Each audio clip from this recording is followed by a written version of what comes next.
অবিশ্বাস্য, অকল্পনীয়, অভাবনীয়।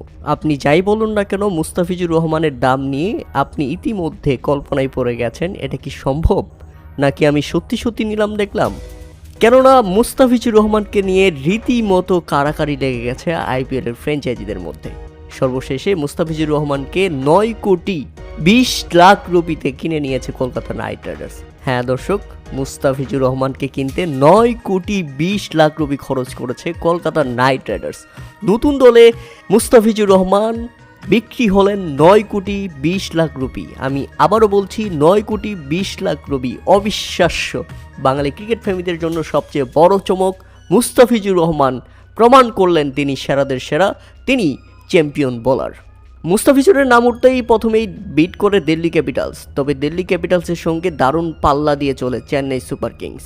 দিল্লি ক্যাপিটালস সর্বশেষ থেমে যায় 5 কোটি 20 লাখ রুপিতে, কিন্তু চেন্নাই থামেনি। এরপর দাম হাঁকিয়েছে কলকাতা নাইট রাইডার্স।